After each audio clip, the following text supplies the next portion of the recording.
O Museo Etnográfico Casa do Patrón, fundado no ano 1995, é na actualidade o gran ecomuseo do mundo rural galego, cunha colección de máis de 6.000 pezas repartidas en 4 edificios e diferentes espazos expositivos. O museo ofrécenos unha das maiores mostras etnográficas sobre os oficios tradicionais galegos, os labores do campo e do mar, os obxetos, equipamentos e apeiros propios das casas labregas, e sobre o mundo da relixiosidade popular maila etnomedicina galegas. Pero a Casa do Patrón é algo máis ca un museo etnográfico. É un dos principais motores culturais da comarca do Deza, unha entidade que fomenta investigación arqueolóxica e antropolóxica, un axente de desenvolvemento local e, en definitiva, un motivo de orgullo para Lalín e para toda Galicia. O Museo Etnográfico Casa do Patrón e o equipo humano que o conforman son en si mesmo un proxecto de vida e un exemplo a seguir. E esta é a súa historia.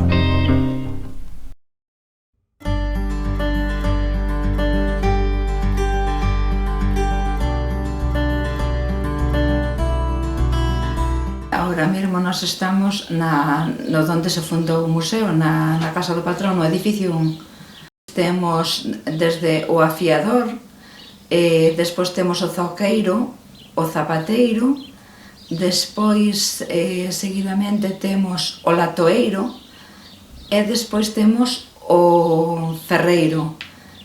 Todos eran oficios tradicionales da zona esta. Pois no edificio 2 temos unha sala bastante grande que está dedicada a todas as tarefas do campo, desde a viticultura, despois pasamos por todas as ferramentas da labranza do campo, que temos desde arados, hai sachadeiras, hai un pouco de todo, despois incluso está todo o proceso da malla, está exposto ali, coas máquinas, cos motores, ca máquina de mallar, cos mallos tradicionales, e despois temos a alzadeira ou a ventoeira, que era a que se utilizaba para limpiar o trigo despois de que salía da malladora.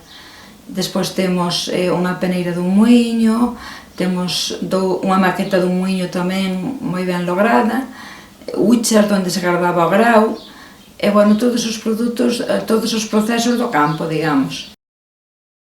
O edificio número 2 ten dúas salas, digamos, principais. Unha sería a relacionada co proceso do viño e máis co proceso do pan, dende o principio, a sementeira, a sega, a malla, que é un dos procesos máis importantes e que recreamos aquí no museo, ata o final, ata o conseguir o produto final, que é o pan. Temos peneiras, temos muiños, temos un montón de pezas dedicadas a ese proceso.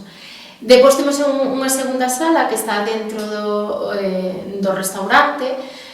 O restaurante é un restaurante de comida tradicional, e o que intentamos aquí é recrear unha sala, que o comedor sexa unha sala propia do museo. E, aparte, temos a maiores ese componente gastronómico que incluímos aí.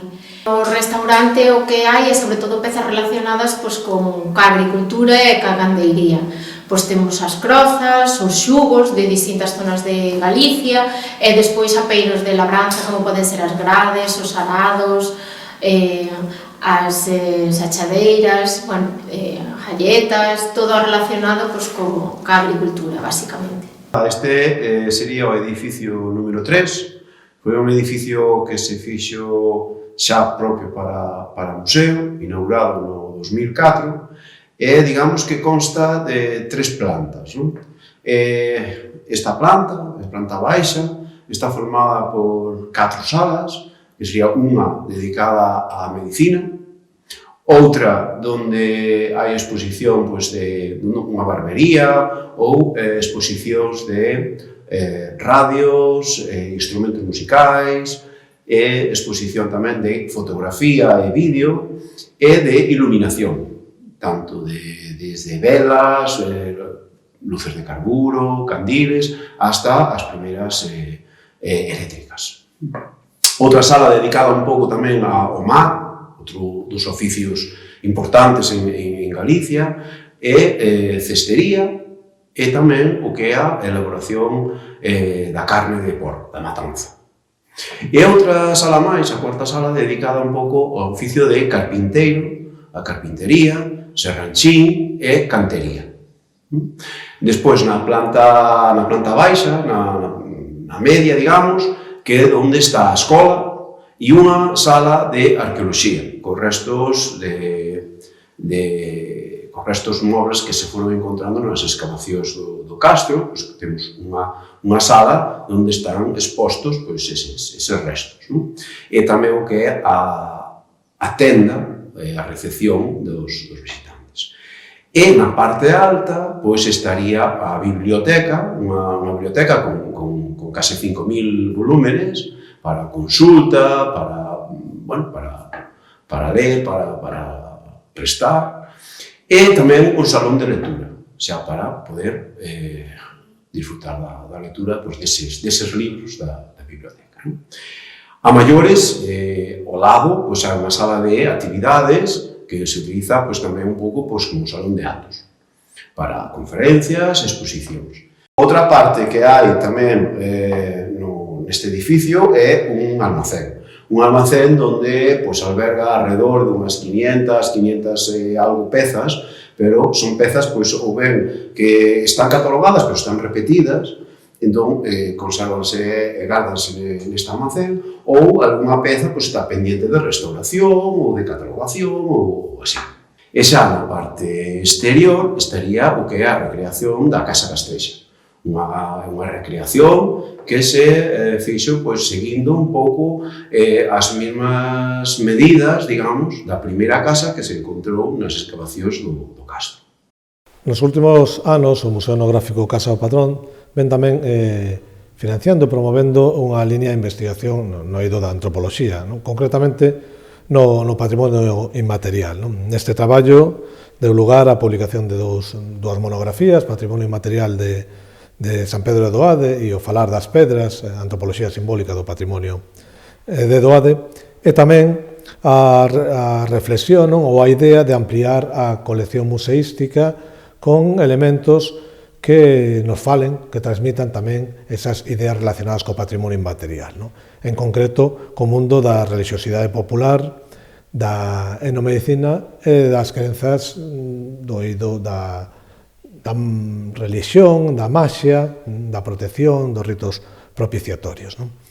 Nace así, entón, este último edificio do Museo Etnográfico Casa do Patrón, este novo edificio en forma de capela, un edificio multifuncional que está pensado tamén non só para albergar esta colección, esta exposición permanente, sino tamén para poder facer actos culturais, presentacións, de libros, eventos, incluso para a realización de oficios de carácter religioso, porque, ademais de ser o contedor desta mostra, tamén ten a iconografía e a imaxinería propia dunha igrexa e, por tanto, tamén está preparada para exercer as funcións dun templo religioso. A colección museística que alberga este edificio está estruturada en 3 categorías. A primeira categoría é a que atinxe o mundo da protección, destacando vitrinas con temáticas específicas como é a protección das persoas, a protección do fogar ou a protección da facenda no sentido amplo, que incluye os campos e o gado tamén. O segundo bloque temático sería a curación, todo o que ten que ver coa etnomedicina, a medicina popular, a etnobotánica, a herboristería, os remedios curativos, os oficiantes, os practicantes da medicina tradicional, con un homenaxe á muller curandeira. E o terceiro bloque sería os aspectos máis relacionados cos ritos propiciatorios, aqueles ritos tanto para favorecer a saúde como para esconxurar o mal ou como para fomentar ou favorecer a fertilidade e a fecundidade que era tan importante. Daí tamén a presencia de elementos propios do entroido como un rito de paso. Todas estas categorías técense ou interconectanse a través do fío conductor da religiosidade popular, de aí a importancia tamén de amosar o papel dos santos, o papel dos defuntos, o papel dos santuarios na tradición galega, tamén como mediadores, como axentes que poderían favorecer a curación ou tamén a protección, non? Por último, esta exposición complétase con unha serie de elementos de carácter religioso pertencentes á imaxinería católica e a todos o que serían os elementos propios dunha capela, como corresponde á feitura deste edificio, non?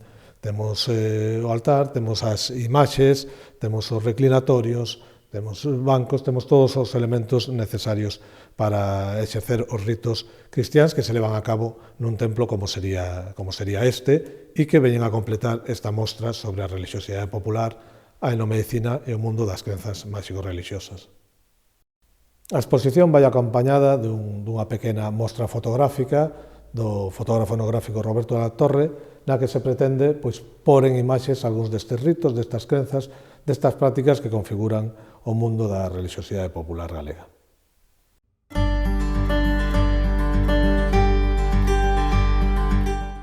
Cando me daban unha peza, unha persoa desconocida, sempre contábame de paso algo da súa vida, algo da súa historia, porque normalmente era xente maior e por aí. E a idea inicial que tiña era escribir un libro con esas vivencias, e con esas experiencias e con esas historias que me contaban. Que pasa? Que se ter 200 pezas ou 500, podro facer.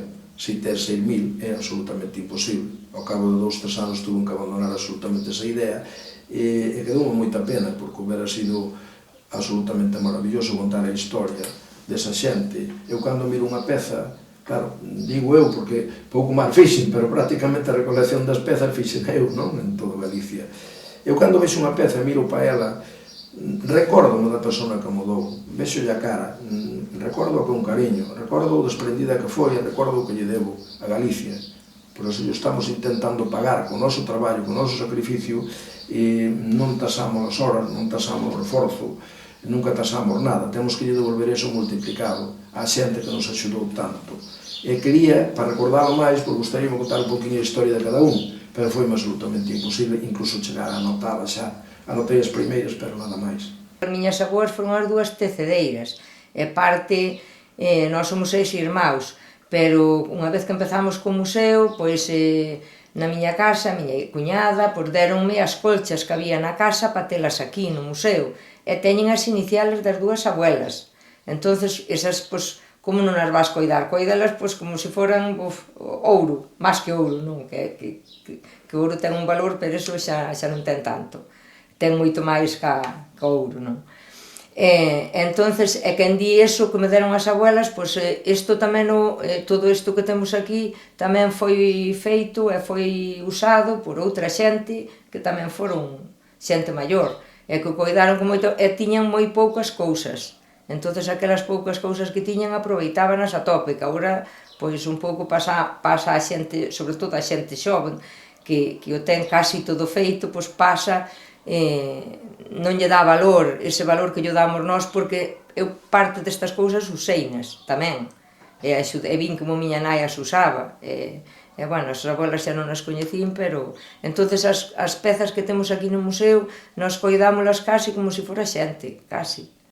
Ademais, eu entro aquí e pareceme, cando entro eu así aquí ao museo sola, pareceme que isto que é algo, un soño que non ten sentido, ou así que non ten nombre, non?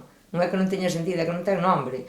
Porque distía, será posible isto que che parece que é dai 500 anos, e é dai 40, 50 anos para atrás, nada máis. Cando entras así, sobre todo aquí na cociña, quizá que sea donde máis sensación che dá como se houbera vida aquí.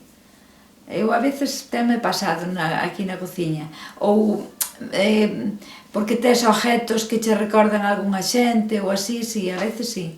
Era o que comentaba eu da sella esta, que nós chamámoslle balde. Eu cada vez que a vexo, casi vexo a miña nai con ela a cabeza. Así detalles, non? Vexo o pote, ainda velo casi colgado na gramalleira na casa ou así, cousas así, que te acordas, é que, sí, que non sei, danche unha intuición diferente, sí que é verdad.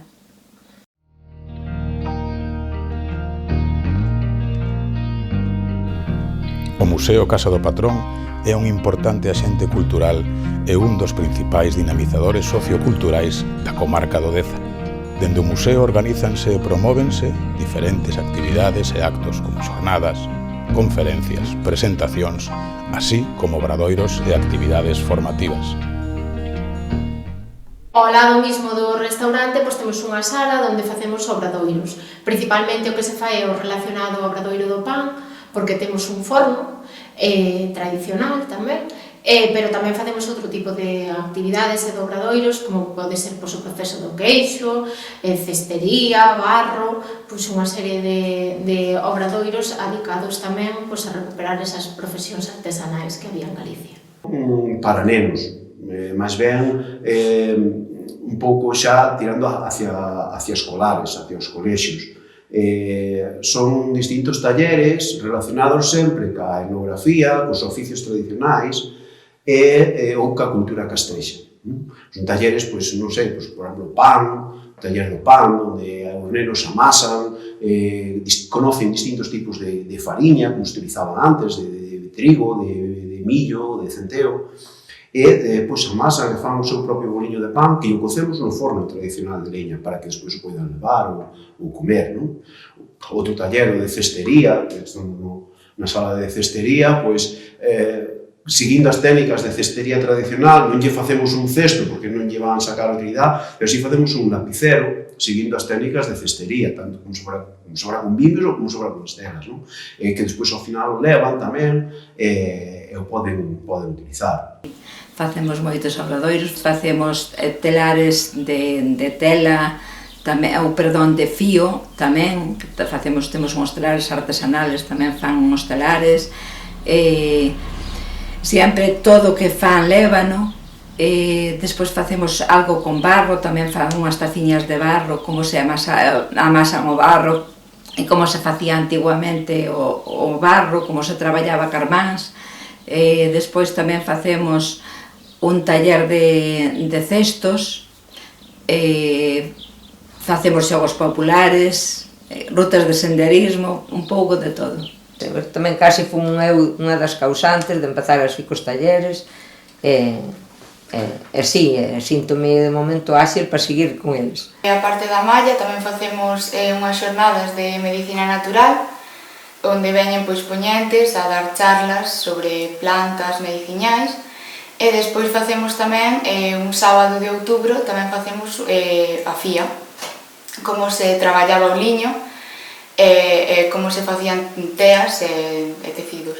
Solen vir bastante xente ás xornadas, tanto ás charlas como despois a facer a ruta, e despois na fía participa bastante xente, e sobre todo xente nova tamén, e ven varia xente vela.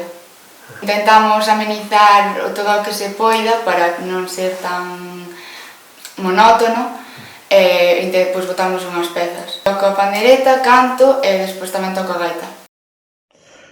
Na Casa do Patrón tamén consideramos a música como un signo, como un símbolo importante e unha parte importante da nosa cultura tradicional. Por eso procedemos á creación dun grupo de gaitas case simultaneamente á creación do Museo Etnográfico fai agora 26 anos. Cada venres pola noite ven ensaiando nas instalacións do propio museo, é un grupo de xente nova, moi traballadora e que saben cantidad de repertorio das nosas cancións populares e aparte de tocar a gaita maravillosamente, pois tamén tocan e cantan esas cantigas, interpretan esas cantigas porque creamos un grupo de pandereteiras e cantareiras dentro dos trasnos, do grupo dos trasnos. A gastronomía é un dos elementos identitarios máis salientables da cultura dun pobo. A Casa do Patrón non é allea á importancia deste feito e por iso, a través do seu restaurante, ofrece aos seus visitantes unha das mellores mostras da nosa cociña tradicional. Eu son a que fago comida tamén no restaurante, facemos comida, poucos platos, pero comida tradicional, comida caseira. O restaurante foi un pouco para axudar, un pouco entre o meu xenro, máis eu. O que pasa que o meu xenro, pois ao meu lado, pois e ele é moi atento ca xente, é moi eso. Que pasa? Que cociñar, na filla xa nada, de cociña xa non quere nin saber nada. Que o que di ela, nunca tuvo tempo tampouco para iso, pero non lle gusta moito, xa non lle gusta, ela prefiere fregar os platos ou así. E o xenro, máis ou menos, ainda fai calquer cousa. Que pasa? Que, claro, ao lado dun, máis ou menos do outro, valo facendo. Nós intentamos facer cociña tradicional, nada máis, que é a que ten un pouco de... Non é que che de moitísimo, pero a xente ven aquí, a que ven ver o museo, xa ven un pouco buscando todo eso. Pero foi un pouco cousa miña, máis dele. Así un pouco dos dous. Como non houve nunca quen fixera a comida, tuve que facelo eu sempre. Entonces sí que me gusta.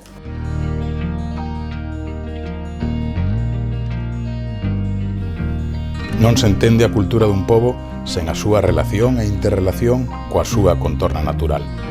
Entre as actividades do museo está tamén a defensa, conservación e promoción do noso patrimonio natural a través da posta en valor desta contorna e da súa valorización a través de rutas culturais e actividades neste medio.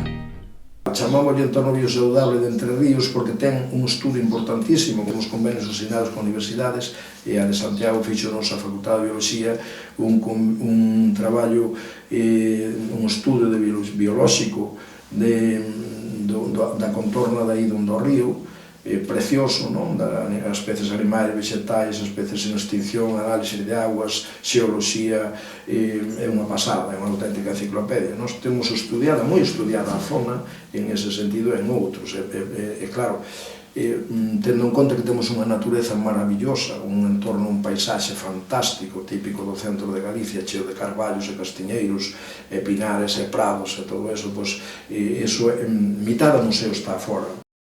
Actualmente hai dúas rutas, unha sería unha ruta homologada, TRG 210, que é a ruta do Castro de Doade, unha ruta circular, con inicio e fin aquí no museo, ben señalizada, faise moi fácil, é unha ruta de dificultad media-baixa, son 14 km e media, aunque ten varios desvíos para puntos, é dicir, o Castro de Doade, o Carballo Monumental de Sotolongo, o Miño de Freud, que, se fan todos os desvíos, con ida e volta, serían sobre 15,5, 16 km. E despois hai outra ruta que non é homologada, pero está moi ben señalizada, que tamén fixemos, que é a ruta da prehistoria de Doade. Aí fai un recorrido tanto polo Castro como polas mámoas, petróglifos que hai na parroquia. É unha ruta tamén circular de 8 km, máis cortiña, e tamén de moi fácil recorrido. Non vamos a decir que non houve malos momentos, vamos a decir que houve momentos de moito sacrificio, de moito traballo. O proxecto máis difícil dos que fixemos, eu creo que restaurar o lugar. Restaurar a aldea de Codeseda. A restauración do lugar de Codeseda foi un dos momentos máis complicados, máis complexos. Por qué? Obviamente estamos nun lugar, nunha aldea pequena, onde todo o mundo ve o museo con vos ollos e colaboran tarefas comuns como é a malla, como é a fía do liño. Incluso todos os veciños que queren están disponibles para enseñalo, non agora que temos guías, pero cando non era museo oficial non tiñamos guías, tiñan a chave, siguen a tendo. Das 13 salas do museo. Eu prefiro deixarlle a chave da miña casa ca chave do museo a ninguén, porque no museo hai pezas que, inda que as pagas, ao mellor non as dá recuperado. Todos os veciños de Codeseda que queren todos, pero uns están disponibles e outros non, por idade, ou porque non viven aquí, ou por que sexa, ou porque traballan fora. Todos os que quixeron teñen a chave, eu creo que é o único caso no mundo onde unha aldea inteira ten a chave do museo. Máis confianza non se pode dar, pero porque merecen, obviamente, esa confianza non lla demos, gañaron a eles. Pero claro, inda así, sendo un lugar unido, sendo un lugar prácticamente como unha familia, colaborando íntimamente, é moi complicado pedirlle a xente que che deixe facer reformas na súa vivenda con unha licencia a nombre dunha asociación, dun museo. Igual pasou por Muiños, os Muiños de herdeiros que hai na contorna dos Muiños, un é de 18 herdeiros, outro é de 16, tuveron que asinar todos a cesión e a restauración e o permiso. E aquí, pedir licencia a nombre do museo, da asociación do museo, para actuar na túa vivenda, nos exteriores, fixemos unha restauración integral exterior do lugar, é moi complexo, pero fixémoslo, conseguimos facelo. Claro, aquí entraron, fachadas, paredes, muros, alpendres, hórreos, verxas, cancelas, fontes, todo. Entón, é unha restauración moi complexa.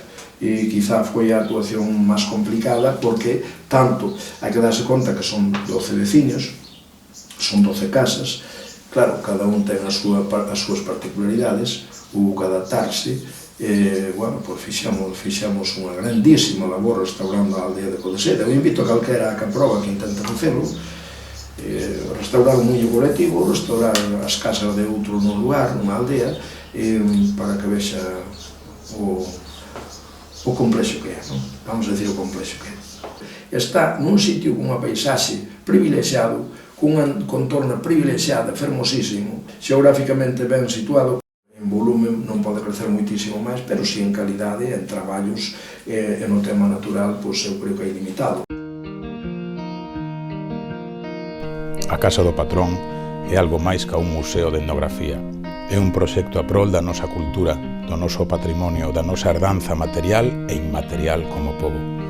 Dende o ano 2015, o Museo Casa do Patrón promove e financia diferentes intervencións e excavacións arqueolóxicas, tanto na Ourela do Castro como nas mámoas da parroquia. Empezamos un pouco no mundo da arqueoloxía da man do profesor Caamaño da Universidade de Santiago, que fomos a visitar un día porque tiñamos o noso castro aquí moi próximo a 600 metros para saber se podíamos facer algunha investigación ou se podría haber realmente un xacemento. Entón, empezamos con eso no 2015 a facer distintas campañas de excavación. Agora mesmo levamos 7 campañas realizadas, a última foi este mesmo ano. O que descubrimos, a parte de construcións o que son casas propiamente ditas e construcións habitacionais, tamén conseguimos delimitar a muralla, atopámola, ten unha doble muralla e fosos, que é unha dos hachazos máis importantes, porque conseguimos excavar 3 fosos que van desde os 4 aos 6 metros de profundidade. O primeiro deles, que é o que está máis próximo ao castro, está excavado en rocha nai, e é un doble foso excavado en rocha nai. É moi importante porque é dos poucos castros que hai en Galicia que se atoparon 3 fosos e que podemos decir que están aí porque sí que os atopamos. A maiores é un castro relativamente pequeno, pero é antigo, é rural porque está nunha contorna onde hai varios castros, desde que se divisan 4 castros concretamente, é un castro relativamente pequeno, pero tamén antigo porque temos probas do carbono 14 que delimitan que houve habitabilidade desde o siglo IV a.C. hasta o 2 despois de Cristo. Estamos pendentes do que se tope, do que se determine este ano, porque se descubriu tamén unha doble muralla. Só tiñamos hasta o ano pasado unha muralla externa, pero agora temos unha doble muralla. Estamos un pouco pendente dos últimos resultados desa campaña. Nós temos máis de 23.000 restos arqueolóxicos, dos cales, hai unha sala adicada do museo, adicada a conter os restos máis importantes, que van fundamentalmente son cerámicas, líticos, e tamén atopouse algunha peza de bronce, e máis unha pota, unha ola indíxena que se atopou en posición vertical cerca dunha das casas. As mámoas, o que fixemos foi unha primeira fase que foi de limpeza e de catalogación. Había algunha mámoa que xa estaba catalogada, pero o que se fixo foi que as mámoas da nosa parroquia, da parroquia de Doade, catalogámolas e limpiáronse. Porque, claro, había moitísima maleza, anos e anos de toxos, de silvas e de xestas, e fixose unha limpieza en profundidade e pódense ver xa moi claramente que son realmente mámoas, e catalogáronse tamén. Fixose un estudio e unha memoria, e tamén fixemos unha ruta de senderismo de 9 kilómetros que une o museo con esas mámoas e tamén con algúns petróglifos que se toparon no camiño.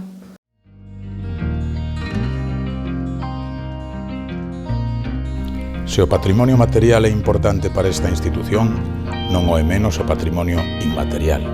Conscientes da necesidade de investigar, divulgar e valorizar a nosa cultura tradicional, o Museo Etnográfico Casa do Patrón puxo en marcha no ano 2019 un programa de investigación antropolóxica da súa parroquia, cuxos resultados, a día de hoxe, publicáronse en 2 monografías e deron lugar á creación do novo edificio do museo dedicado á relixiosidade popular e á etnomedicina.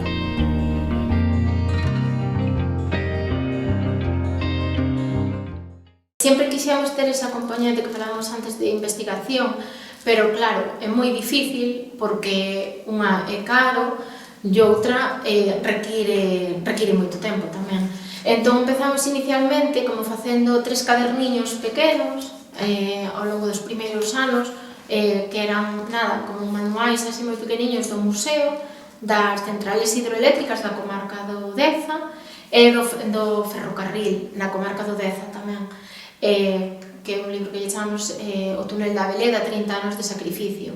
Eses 3 libros foron feitos por nós, feitos sobre todo basados en entrevistas que lle fixemos a xente que traballou neses distintos ámbitos, foron elaborados, digamos, caseramente, en blanco e negro, como uns caderniños pequenos. Despois empezamos a facer vídeos, DVDs, de procesos. Empezamos co proceso do pan, porque como facíamos a malla, o que fixemos foi gravar todo o proceso do pan. Fixemos un da forxa, dos traballos que se realizaban nas forxas de Ferreiro, porque había un ferreiro aquí cerca na parroquia dos Muiños, na parroquia de Vilanova, no lugar dos Muiños, que facía cousas, entón fixemos un DVD da forxa. Fixemos un de cestos e sombreiros tamén, con un artesá que fai cestos e que fai sombreiros, e máis, meus tíos aí tamén colaboraron, porque sempre foron cesteiros, na recollida de material e todo eso. E o último que fixemos é do proceso do liño, que tamén levamos dentro do ano 2002 facendo unha recreación do proceso do liño. O último vídeo que fixemos foi no 2007, que foi en colaboración ca unha asociación veciñal de Zobra, fixémoslo sobre o liño, todo o proceso do liño e a elaboración das teas e absolutamente todo o proceso. E, despois fixemos varios vídeos máis tamén do museo, en distintas etapas, en distinta evolución. E despois comenzamos un pouco, digamos, cos libros, pero xa cos libros un pouco máis elaborados, un pouco máis de imprenta e diseñados. Entón fixemos un libro do museo, a Casa do Patrón, o gran ecomuseo do mundo rural galego, onde está recollida parte da nosa historia, os oficios máis representativos que temos aquí. Fixemos outro da malla, que cumplimos fai 2 anos a 20ª malla tradicional, e fixemos un libro tamén moi completo de todas as edicións. Tamén temos un libro de Andrómenas e outros contos, que é un pouco historias relacionadas cas vivencias de pequeno de meu pai, máis daqui do outro veciño do lado do río, de Avelino Jácome. Temos O segredo do Castro de Doade, que é un libro relativo ao Castro de Doade, pero onde a parte de falar das excavacións e de todo o que fixemos no Castro, tamén se fixo a parte, digamos, máis inmaterial, como son os contos, as anécdotas, as historias que recordan os veciños daqui da nosa parroquia. Fixemos outro libro de O falar das pedras, que é relacionado un pouco con todo o patrimonio material que temos na parroquia. Olvidouseme un moi importante, fixemos o libro dos bolechas, que ese para os nenos, eso é sagrado. Fixemos unha colaboración con Pepe Carreiro, e fixeron o libro dos bolechas visitando a Casa do Patrón. Entón, os boliches son uns personaxes infantiles que aínda están vixentes hoxe en día. Entón, nese libro salen os bolechas e salen as miñas dúas rapazas que tiñan 1 ano e medio e máis 3, ou sea, eran pequeniñas. Pois salen nese libro. En resumen, o que temos é sobre uns 15 libros editados, sobre uns 6 ou 7 DVDs, en todo relacionado ca cultura tradicional de Galicia, co castro, co noso castro, e con todo relacionado tamén co patrimonio material e inmaterial.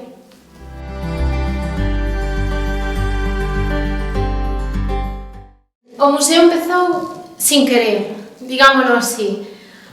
Non é que fora unha idea, nunca se tuvo unha idea inicial de vamos facer un museo.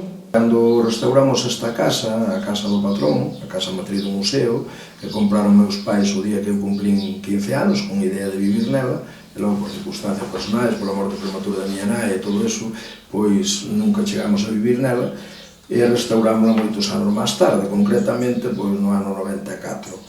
E entón, pois, estábamos restaurando esta casa, porque estaba moi deteriorada, a punto de caer, prácticamente era unha palleira, metíamos erva, tiñamos gando e todo eso. E, bueno, pues decidimos restaurarla, o meu pai e máis eu, que ainda vivía, non chegou a vela restaurada, por desgracia, non chegou a vela ten rematada, porque, bueno, pues morreu nese mesmo ano, no 95, non? En maio do 95. E, bueno, pues mentras restaurábamos a casa, simultaneamente creamos un grupo de gaitas, inauguramos o centro social parroquial e eu era o encargado de facer todo eso. A raíz desa restauración, realmente empezamos a usala.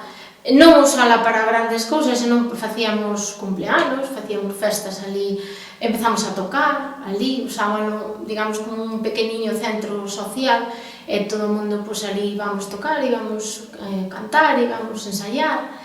Empezouse así pouco a pouco. Hubo un carpinteiro daqui, Manolo da Canda, que era un veciño daqui da casa do lado do museo, que era un moi bo carpinteiro, que logo posteriormente doou e restaurou moitísimas pezas do museo, e tiña un xugo moi bonito, porque era un carpinteiro moi curioso, un xugo moi tallado, moi precioso, e regalouno para o centro social, puxo na cabeceira do centro social.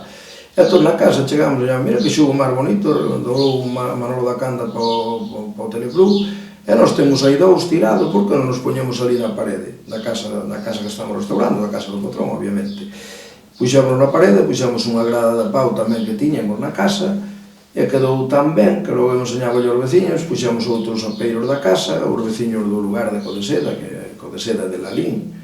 E entón, bueno, pois os veciños de Codeseda deron moitas pezas, e logo, posteriormente, os da parroquia, eu iba enseñando que tiñamos restaurado, todo eso, tal, gustaba, e, pois eu teño unha grada, pois eu teño un carro, pois eu teño un arado, en fin, foronme dando cousas, e así foi como empezamos. Eu, cando había 150 pezas, recordo que xa decía yo da casa, vou dar unha volta ao museo.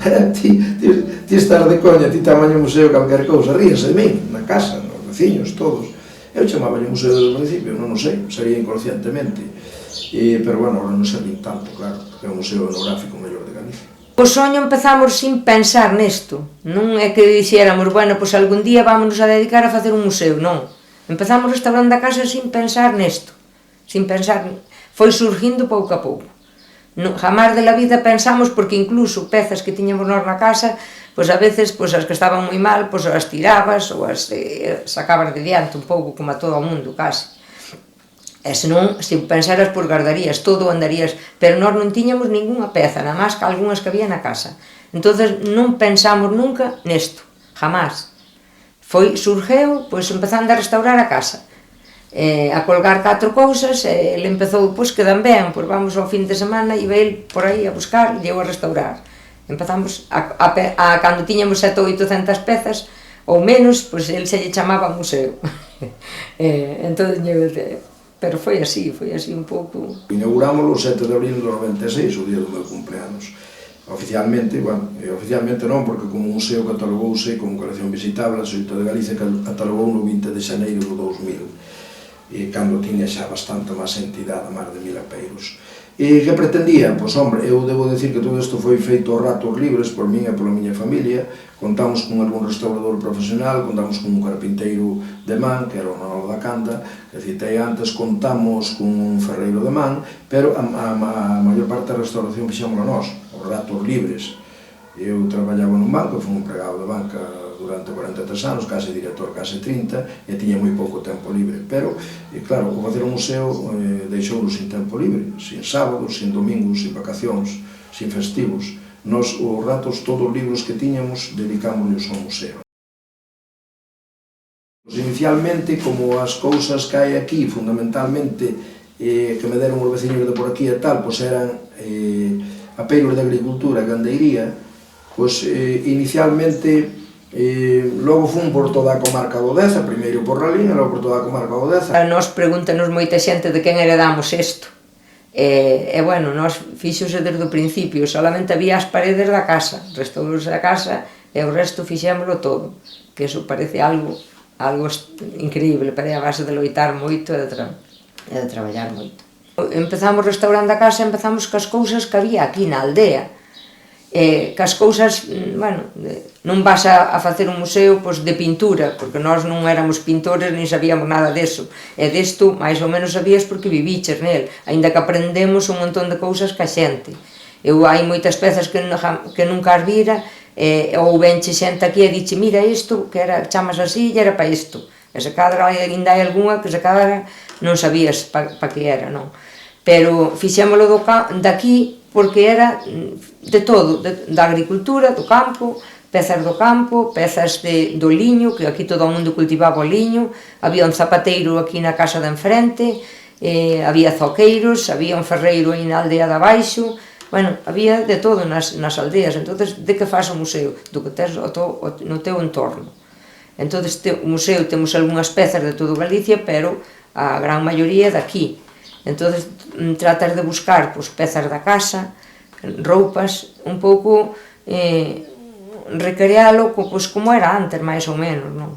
Intentas facer un pouco como era antes. Cousas da casa, non cousas do que usaba a xente normal. A xente que temos algunha peza, pois que sí, que veu dun pazo ou así, pero normalmente nas aldeas eran cousas humildes.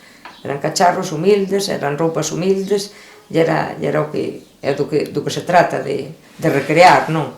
Como tiñamos apeiros de agricultura e gandeiría, inicialmente case enfocamos para unha mostra da agricultura e da gandeiría a nivel comarcal, a nivel comarca do Deza, que é onde nos atopamos. Isto desbordounos, absolutamente.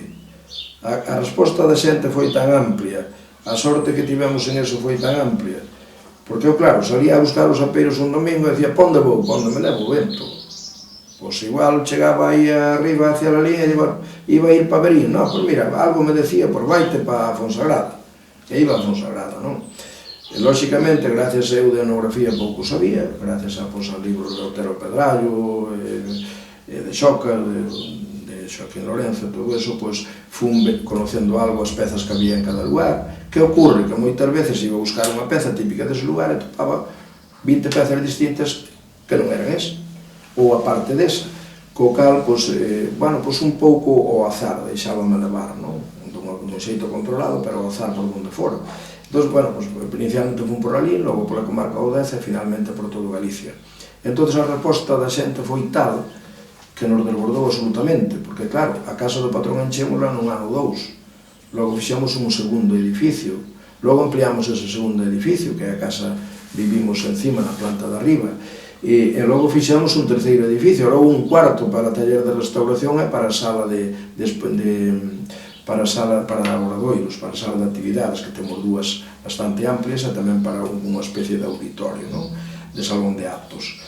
Entón, claro, desbordamos absolutamente, por lo tanto, olvidámonos da idea da comarca do Deza, olvidámonos da idea da peiros de agricultura, entón, collemos todo, de tal xeito que no museo hai casi 80 oficios representados, vale? Porque hai, desde o proceso do liño, e logo a cociña, os cuartos, a forma de vivir a xente, a propia vivenda, e hai todos os oficios, prácticamente, artesás, moitos deles desaparecidos, canteiro, fiador, zapateiro, zoqueiro, en fin, todos os oficios que había nas aldeas no mundo rural galego. O que me sinto máis orgulloso na vida é de haber cuidado ás persoas maiores da miña casa, mellor dito, de que os cuidara tan primorosamente a miña muller, e eu axudando na medida do posible. Iso de que máis me sinto orgulloso na vida, non? E eran moitos anos. E casualmente, cando faltaron eles, vale, cando nós tiñamos xa 40 anos, botaron 20 e tantos anos, uns enfermos, outros tal, bueno, cando faltaron eles, empezamos con isto. Será outra casualidade? Non sei. Eu acababa de vir de coidar xente da casa, bastante xente da familia de Manolo que estaba enferma e maior, porque el faltaba a nai. Entonces eu sentíame xa un pouco liberada, non? E dicía, bueno, eu agora vou mirar se vou traballar a Lalín de algo. E con isto empezou a Manolo, empezamos co museo, empezamos a restaurar a casa, e lá todos os fines de semana a traer pezas e a restauralas. Entonces volvíme a sentir atada como antes, non? Bueno, ainda que estaba contenta, pero bueno, sentías un pouco de atadura a todo isto outra vez. Era como se te quixera prender aquí. Debolle todo, primeiro por aguantar as horas que botei fora da casa, e por culpa do museo, e por culpa do banco. Porque debo recordar que eu traballaba 12, 14 horas no banco todos os días. E viña comer, cando non marchaba a mañá, viña a noite. E claro, logo o sábado e o domingo, iba a buscar as pezas para o museo. E despois que eu traía as pezas, e ela dirixeu e executou e fixo a maior parte da restauración e a maior parte de toda a colocación. Cando viña cun carro de pezas, que teño vido cun carro cheo de pezas, pero pa onde vas, pero estás todo, pero onde metemos isto? Tranquila, temos outro edificio. E fixémoslo, vale? E ela estuvo sempre conmigo. Inmediatamente de dicirme ti estás tolo, viñes a lavar ali a restaurar, ali eu non. Sabes? Hai que estar moi tolo, pero hai que ter alguén detrás que te axude, porque senón é absolutamente imposible. Fixo o traballo máis costoso do museo, máis difícil. En términos vulgares dirías que fixo o traballo sucio, pero non é sucio, un traballo digno, extraordinario, espectacular, sin o cal o resto non valía para nada. Sin ese traballo de restauración, de limpeza, de mantemento, que tamén Carmen ali, o persoal todo axuda, hai que darse conta o traballo que dá limpar unha casa normal. Bueno, nós temos 5 casas, a parte da vivenda, destinadas a museo, 6.000 apeiros, 21.500 restos do Castro, máis de 5.000 deste ano aproximadamente, que ainda está sin contar, máis a casa normal, máis atender as visitas, máis facer a comida, que temos un restaurante dentro do museo.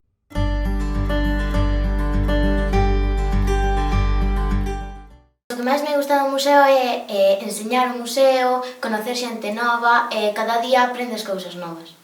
Aprenderonme unhas señoras de Zobra a facer o postecer, facer todo o proceso do viño. Para tecer, o fío hai que ir alternando arriba e abaixo dependendo da posición destes fíos.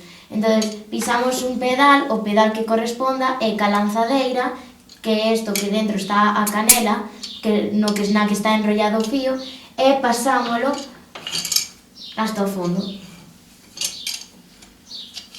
O que chegue ao fondo, pisamos outro pedal para apretar o fío e co peine arrastrámolo hacia atrás para que quede a tela fixa.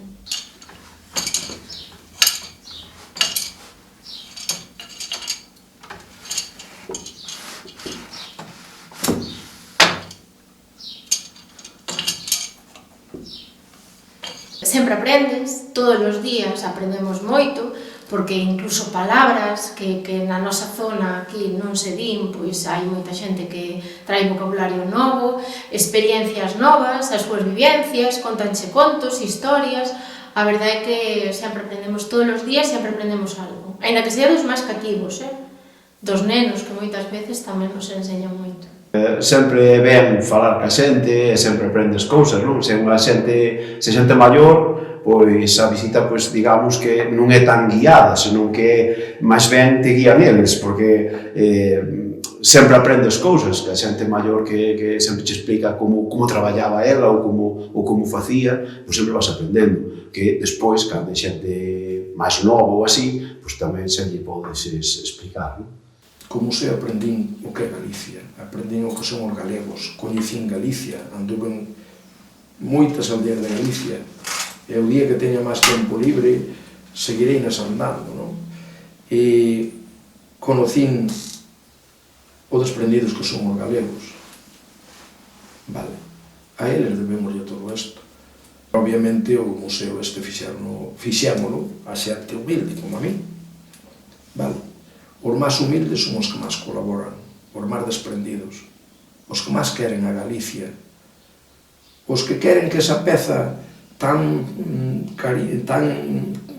tanto cariño lle ten, que están tan cariñado que tuvo o seu pai, seu avó, seu bisavó, non se pudra, non se estropee, se conserve, ainda que sea a 100 km, a 200, noutro punto de Galicia, pero sabe que está ali. Galicia ten moitos camiños, ten moitos ríos, ten o mar, ten moitos paisaxes, ten de todo. E os galegos tamén, somos tan diferentes, somos tan... Os galegos somos moito, vale? Porque somos... Eu non deixo de sorprenderme coa edad que teño, que as experiencias que levo vivida, como ti sabes, sorprendíme ainda esta mañá. Os galegos somos moito, porque somos tan diversos, vivimos de tantas formas, temos tantas maneiras de ser, pero somos traballadores, somos honrados, queremoslle ao noso país por encima de calquer consideración, vale? E temos fé no que facemos, cremos no que facemos, vale? O mellor falta non saber vender un pouquiño, porque non vivimos do conto. Vender o que temos aquí costa normais, pero queremoslle moito a Galicia, loitamos moito por ela, facemos Galicia cada día, caladamente, en silencio, cada un na súa casa, cada un á súa maneira, e quédame pena por non conocer moito máis de Galicia, non me dá tempo xa, pero farei o posible nos anos que me quedan.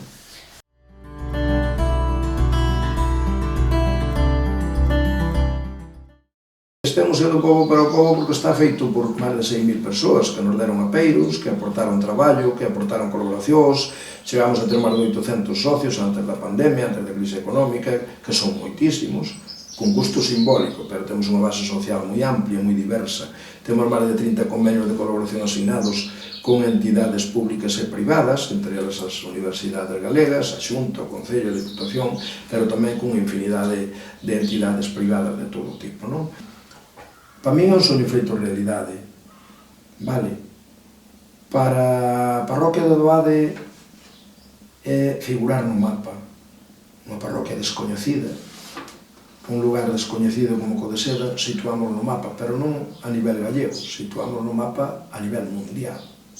Con isto das redes sociales, con os vídeos e todo ese tal, xente que leva cousas e libros e todo ese tal, hoxe o Museo Casa do Patrón e o Castro de Doade está difundido a nivel mundial. Para o Concello de Lalín creo que é moi importante tamén, vale? E para a comarca do Deza porque é un recurso turístico e cultural prácticamente único, non? É moi importante que trae miles de persoas aquí e logo van a outros sitios e quedanse por aquí, pola zona. Moralmente nós non podemos pechar o museo nunca. O museo ten que estar vivo, ten que estar aberto e ten que ser un lugar pois onde o pobo galego se vexa a si mesmo, vexa a súa esencia, vexa a súa historia, vexa a historia dos seus enterros, vexa os seus orixes, e pense de onde vimos, porque ao mellor así, pois, mira un pouquinho máis onde estamos e cara onde podemos ir. Ten moitas connotacións, pero, sobre todo, pois é un canto e unha homenaxe a belleza, a espiritualidade, a valentía, a sabedoría, a moitas cousas dos nosos antepasados, vale? Sobre todo eso. Bueno, de que temos dúas netas, bueno, primeira filla, eso desde logo, eso xa é a cousa máis maravilloso que tes, e as netas, bueno, e o xenro tamén, a familia, non? E despois, pois, eu que sei, de ter a familia unida. Eu sempre intentei ter a familia unida. Tamén o meu pai, cando vía a casa chea de xente, ele xa era feliz. Incluso antes de morrer, pois nos dixo, bueno, eu quero que o día que todos os anos é o día de que eu morra, pois que teñades aquí unha festa. Que sea unha festa, non? E todos unidos, bueno, intentamos. Os unidos que estamos, neste caso, normalmente para un museo, para que salgan as cousas ben, e tamén, pois, cando pasa algo, pois, sempre axudándonos en todo o que podemos uns aos outros, para iso está a familia, vamos, e, pois eso, que bastante unidos. Manolo é unha persona, pois, como vou dicir, acaparadora total, solo, eu que sei, el foi criado con un montón de xente maior, entonces estaban todos mirando pa el.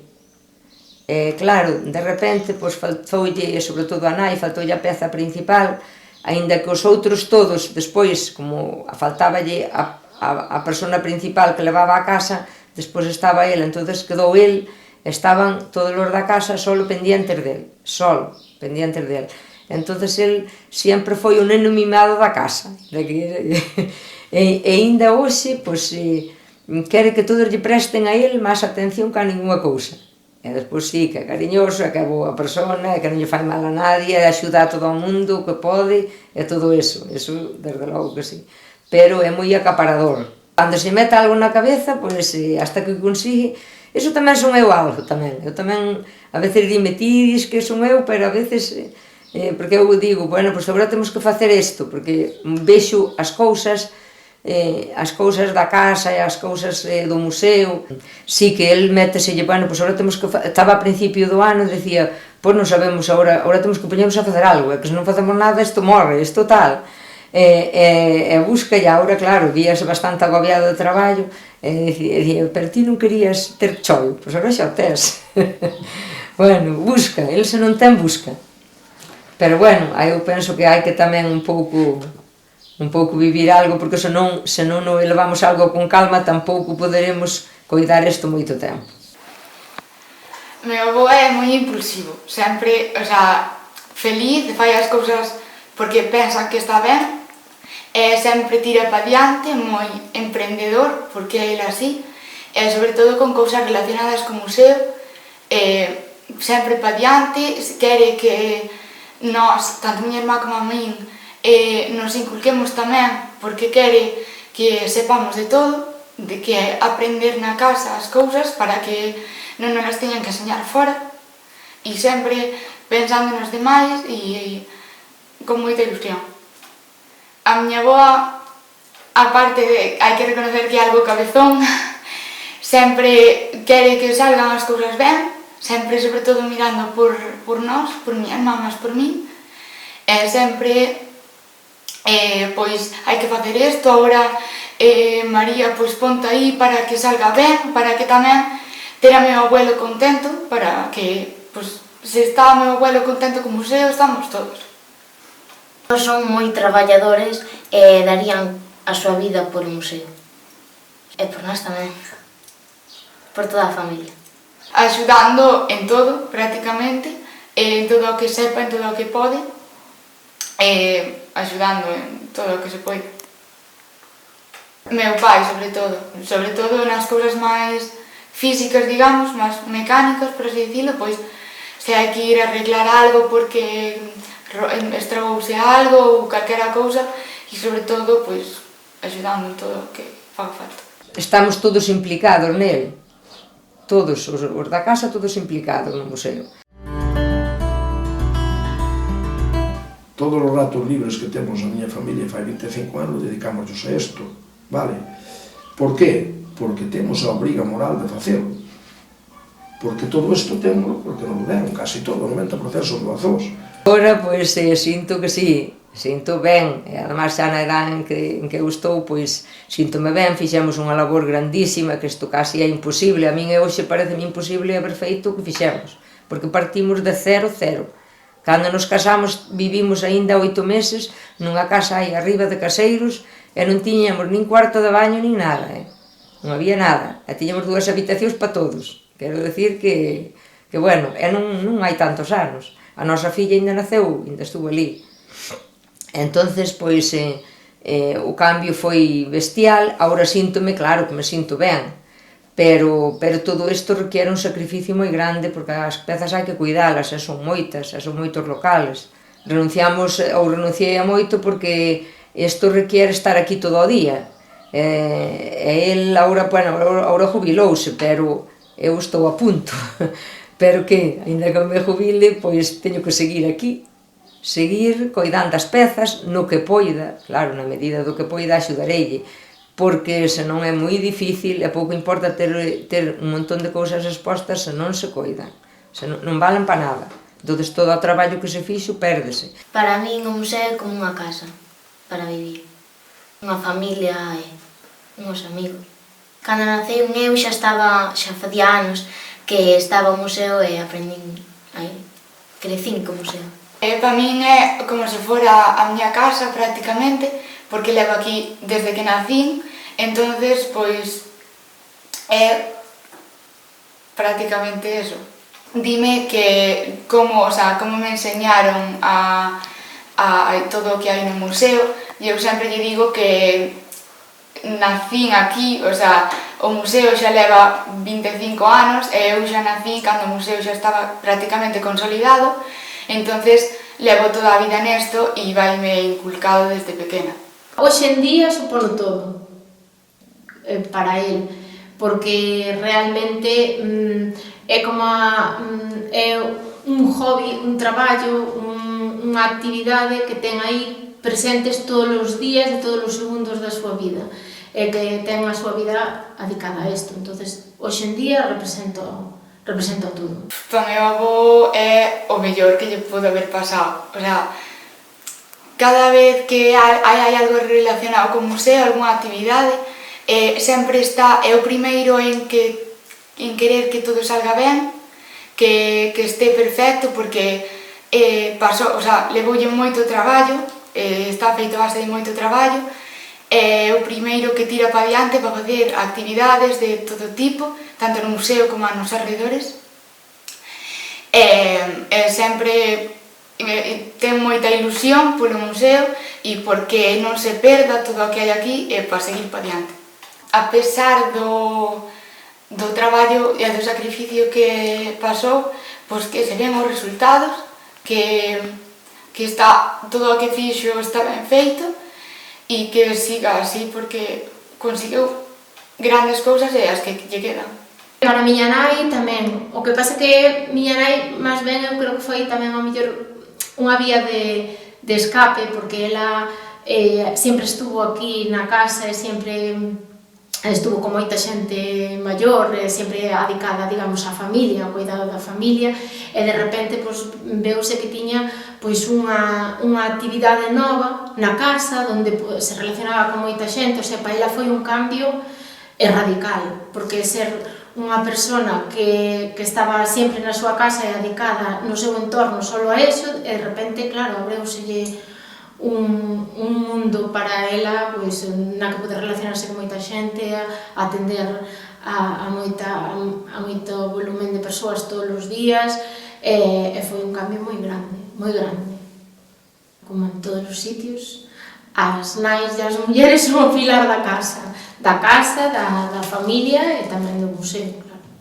É a base, basicamente, é a que fai prácticamente todo, sobre todo no restaurante, e no museo igual, en todos os actos, sempre bota unha man por detrás, é basicamente a base da pirámide. Unha etapa distinta da miña vida, que digamos como a mitade da miña vida pois é o museo, porque xa fai 25 anos que empezamos, entón prácticamente a mitade do que levo vivido pois está centrado no museo, aparte de ter moito traballo e moito sacrificio detrás, pois tamén é un orgullo poder defendelo e poder ir aos sitios representando unha parte importante da nosa cultura. Claro que me recordo da miña infancia, todo isto, bueno, non só eu tuve unha infancia moi feliz, e recordo todo isto, recordo a miña infancia porque todos estos ampeiros vinos de pequeno, prácticamente, ou a maioría, e, bueno, teño 65 anos, os de 40 anos para baixo, os de 50 anos para baixo, por moito xa non o recordo, pero é máis, recordalle a infancia a toda a xente que ven aquí, a xente maior, e, de feito, a min, a xente maior, sobre todo a que está na emigración, teño visto chorar moita xente no museo, recordando, lembrándose de, pues, que de pequeno tiñan isto na casa, tiñan outro apeiro, usaban outro máis, seu pai, seu avó, en fin. E quizá en ese punto de sentimentalismo valoren máis o que temos aquí que os que están fora cos que están na casa, porque claro, por ese alexamento, por ese cambio de vida tan drástico en algunhas ocasións, e bueno, pois, a añoranza cando chega aquí, pois, multiplícase, claro. Eu ainda me acordo de cando tiñamos un banco parecido a este escano que temos aquí na cociña, pois que o tiñamos para comer, moi parecido, e na lareira, acórdome, eso, entonces pensas un pouco, paraste 5 minutos, e claro que volves atrás, pero isto avanzou rapidísimo, porque eu teño 65 anos, e acórdome desde comer na lareira, de todo eso, hasta hoxe. Hoxe non ten nada que ver. En 65 anos que teño, isto foi o cambio total, brutal, que eu penso que a veces se corre moito porque non dá tempo de asumir todo o que levamos vivido, non? Non tiñan tanta sorte como agora, cambiaron moitísimas as cousas. Mais pobres, e máis feitos a man, cousas máis feitas a man. Pois, en xeral, o mundo antes era máis complicado no sentido de oportunidades, pero tamén penso que en parte tamén eran en algúns casos máis felices porque pois traballaban xuntos, facían festas xuntos, había moita máis socialización do que había antes, por exemplo, nas mallas ou nas fías, pois aparte de que traballaban ben e traballaban duro, pois tamén era unha maneira de xuntarse os veciños. E agora tamén nos xuntamos, pero non para facer esas cousas. Si que é verdad que no mundo de hoxe ao mellor hai máis oportunidades pois para conseguir un traballo fora, hai máis ramas sobre pois o que queiras estudiar ou sobre o que queiras traballar, pero é como se estuverades máis centrado en ti mismo e non te relacionas tanto cos veciños que tes ao lado ou coa túa familia. Eso precisamente é o que nos sorprende, cada vez cambia máis rápido, ese é o problema. Que casi non nos damos adaptado aos cambios. Cóstanos bastante, sobre todo os que temos uns anos, cóstanos bastante xa irnos adaptando aos cambios.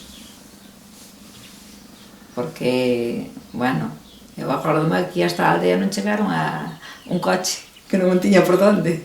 E iso acordome perfectamente. Entonces, pois, son os cambios moi bruscos. Bueno, non sei, nós sinta nos imos adaptando. Agora, xente que ten xa uns pouquiños máis anos, costalle moito máis.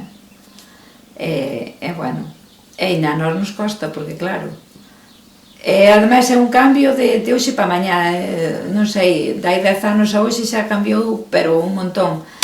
Era o que me comentaban onte a señora esta precisamente, decía, eu teño dúas fillas que se levan 10 anos e a vida que levou unha e a que levou a outra xa hai moitísima diferencia. E digo, pois claro que sí, porque a vida cambiou moi rápido e ademais a cada vez cambia máis rápido. Sobre todo o que botan de menos, quizá, eso é o que vexo máis, e mesmo eu tamén me pasa igual, a relación que había ca xente unha ca outra. Agora estamos moito máis aislados, estamos moi comunicados pero estamos aislados, e iso quizá que sea o que máis bota de menos a xente en general. Din, si, bueno, antes nas aldeas había moita xente e relacionábanse uns cos outros e tiñan outra convivencia, e agora estamos moito máis. Iso é o que máis me sorprende, e eu tamén o entendo, é así. Bueno, claro, din, claro que a vida antes que era moi dura, que era moito máis dura que agora, e claro, o que pasa é que agora tamén non nos conformamos con nada. Eu digo moitas veces, se viviramos como hai 50 anos estaríamos todos ricos. Claro, a vida, temos outras prioridades, temos outras formas de pensar, outra forma de vivir, bueno, antes a xente conformábase con moi pouco. Un pouco a recuperación da nosa vida tradicional. Se non está nos museos, pois realmente estáse perdendo, porque préstase moi pouca atención a recuperar todo, tírase moito e non se lle presta atención a mirar para atrás un pouco para aprender.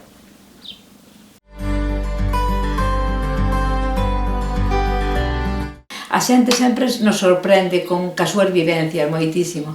Hai a típica xente que renuncia de onde ven e hai outra xente que che conta a súa historia. E ainda onte, precisamente, estuvo aquí unha señora e dixo: eu ainda dormín nunha cama de follaco, eu ainda vivín todo isto, que diferencia. Era unha señora da miña edad, tiña 60 anos, tampouco era tan maior, e, sin embargo, hai outra xente, sin embargo, que se avergonza de onde ven. Eso sí que me sorprende moito, que nos avergoncemos de onde vimos, eso sí que me sorprende, porque, non sei, é algo que non entendo. Eu creo que é moi importante que sepamos de onde vimos para mirar a onde vamos, porque se non sabemos de onde vimos, malamente imos saber pa onde imos. Eu penso que é moi importante saber sempre de onde procedemos, toda a nosa vida pasada, saber de onde os nosos orígenes, que realmente estánse perdendo moito. A parte de, pois, para que se usaban moitas cousas e como vivía a xente antes, aprendí sobre todo a valorar o que teño aquí, que, por exemplo, rapaces e rapazas da miña idade, incluso máis maiores, non saben como vivían seus avós e non fai tanto tempo que se deixou de vivir así, e pois non saben ao mellor como cociñaban ou como era a súa escola ou onde dormían mismo, e eso, aprender a valorar o que teño aquí, que moitos rapaces non o teñen. É importante pois, saber como vivían os nosos antepasados, os nosos ancestros, sobre todo para saber como vivir nun futuro, aprender as cousas boas e ao mellor pois, incorporalas, e tamén aprender as malas para que non volvan pasar. Este é un homenaxe aos antepasados de todos os que me deron as pezas e por extensión de todos os galegos. Por lo tanto, eu pido moita colaboración á xente co museo, simplemente que o veñan ver, que o coñezan, que o valoren obxectivamente, non por min, por esas xente toda que traballou comigo, por esas 6.000 personas que me deron pezas, e tamén polos seus antepasados. Seguramente todos estamos onde estamos, e vivindo moi cómodos, moitos, incluído eu, estou xubilado, e vivín peor do que vivo, bien. Pero a quen lle debemos todo eso, señores? A este que anduvo co arao de pau, aquel que anduvo co arao romano, aquel que foi ca roda de afiador que temos aí enfrente, foi por Extremadura e Andalucía, estou no vendo cando contou a historia e choraba. E daba a volta a roda, foi todo por Extremadura, por Portugal abaixo, hasta Andalucía, volveu. Vale, debemos o noso presente, debemos toda esa xente que loitou sin medios, e creou sistemas tan ingeniosos como unha sementadeira, tivese unha sementadeira, un aparato simple de todo, de fai 100 anos, e resulta que é unha obra de enxeñería completa, dun enxeñeiro completo. Abre o rego, sementa, vai sementando o grau, con sistema rotativo que expande os graus, e tapa. Unha cousiña de nada. Este home non tiña o título, pero enxeñeiro era,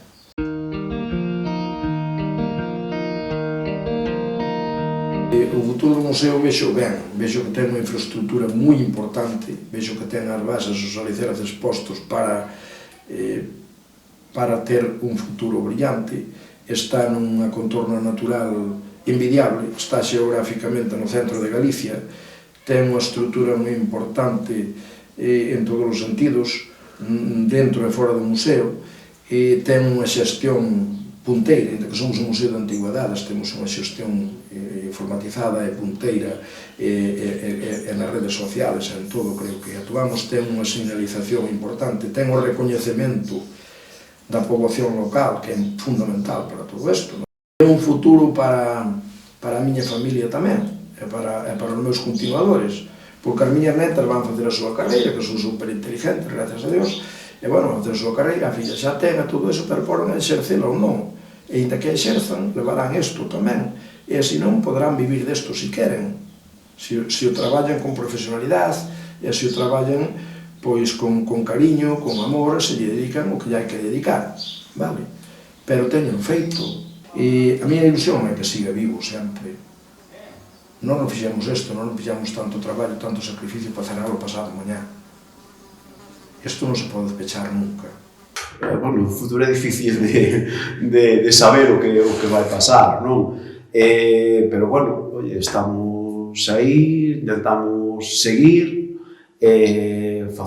continuar cas cousas, cas actividades, aunque, bueno, levamos 2 anos un pouco así máis parados por isto todo, pero, bueno, intentamos continuar co que estábamos facendo, intentar mellorar, e tamén, pois, a xente que ven detrás, pois, as 2 rapazas e por aí, pois, tamén xa se empezan a involucrar e a facer as visitas guiadas tamén un pouco para ir seguindo e ir tendo unha posible continuidade. Agora, na aldea eu penso que ten máis futuro que quizás que no pueblo. Despois ven ver o museo o que o quere ver, e senón en Lalín, pois vería a máis xente, desde logo. Pero, bueno, tamén aquí ven o que quere ver isto. E despois o entorno que temos, que eu penso que é fantástico. Temos un entorno precioso, despois temos unha filla pois, que tamén desde o principio naceu co museo, entonces ela, pois, aínda que ten outro traballo, pois, vive, claro que o vive, axuda un montón, axuda unha burrada. E as netas, temos 2 netas, e o xenro igual, tamén axudan, de feito, e agora hoxe pois, están axudando no que poden, enseñan o museo como nós, igual. E miña irmá que está traballando aquí, esa xa é casi da casa. Cando meu casei e viñen pa aquí, e ela veu aquí, e díxome, bueno, ben tola estabas vir dar aquí, porque o camiño non era este, nin era este, estábamos ali naquela casa ali arriba, caendo, e bueno, e dicíame, bueno, desde logo ben tola estabas vir aquí. E despois, agora digo, ben tola estás ti vir traballar aquí, e agora ela xa leva aquí 12 anos traballando con nós. E, bueno, isto, claro, non ten nada que ver, porque non ten nada que ver o de agora co de antes. O futuro do museo vexo que eu creo que ten futuro.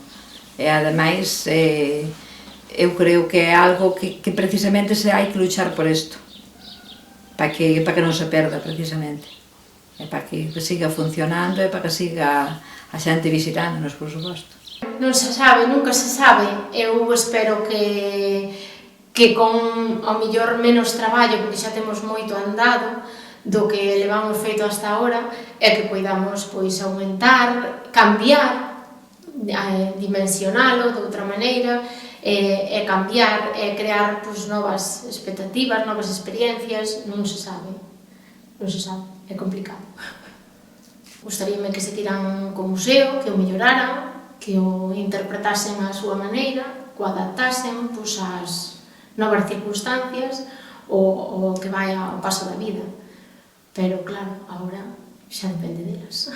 Isto está feito, máis ou menos, pero teñen que continuar, aínda que nós axudemos, continuar outros, claro.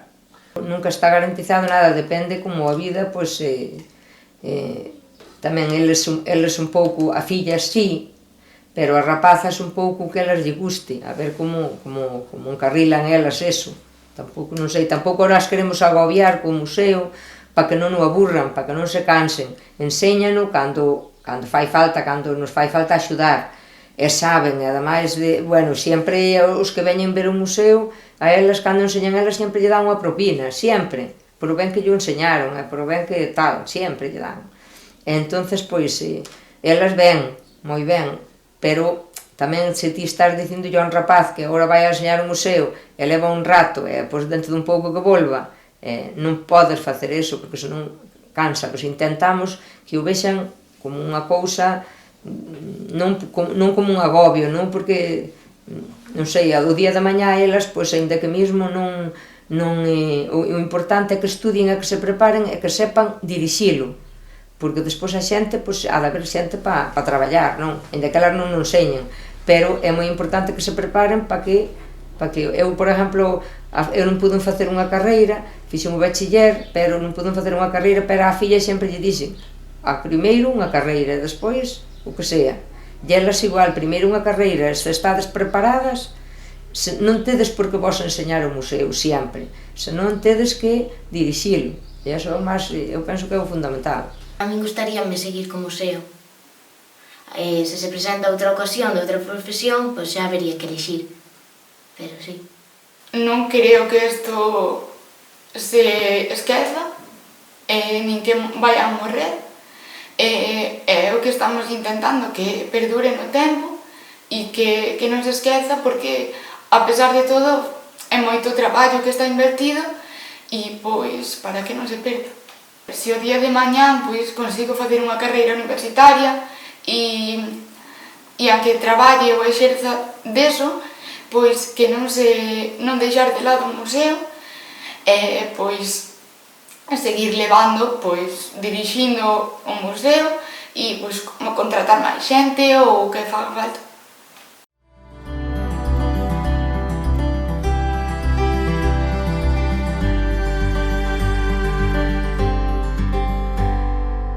Sobre todo, que conseguimos, digámoslo así, darlle un nombre a un sitio que estaba totalmente abandonado, que ninguén conocía, a unha casa que non existía fai 25 anos, e hoxe pois, é unha casa importante en Galicia, e darlle importancia á nosa aldea, á nosa parroquia e tamén pois, ao noso concello, que carecemos moito de recursos, digamos, propios ou de recursos que nós mesmos valoremos. Entonces, é moi importante ter un nombre e ter un prestigio salindo da nada, porque non é decir que aquí houbera unha cousa e que a cambiamos ou a modificamos ou a adaptamos, é que non salimos da nada.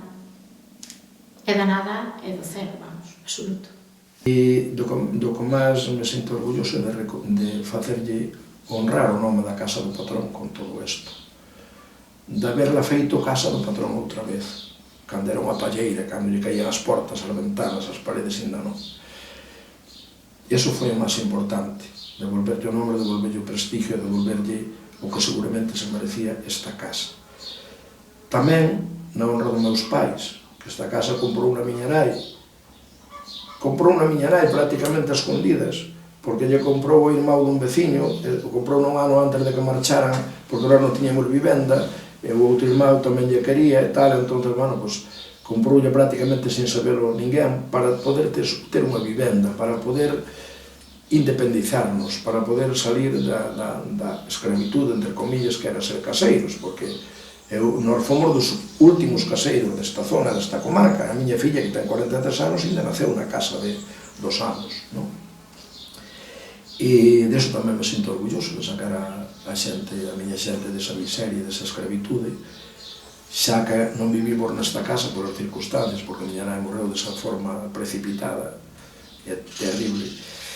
Era que levaba todo, logo caíume todo encima a min, e bueno, pois na honra dos meus pais de haber comprado esa casa, xa que non vivimos nela, fixemos algo útil nela, fixemos algo grandioso nela. Se a miña nai vivira, non teño palabras, tal como era ela, iría andando a Madrid, correndo, buscar a xente para traerla aquí. Capaz era, vale? Co cual, sinto moi orgulloso disso. Era valiente, era emprendedora 100%, así morreu, con 40 anos, conducindo un tractor, fai 50 anos, traballando para fora. E era valiente, traballadora, loitadora, emprendedora, alegre, optimista. Ao seu lado non había medo, non había pena, non había temor a nada. Non lle tiña medo a nada. Vale. Dito isto, que pensaría todo isto?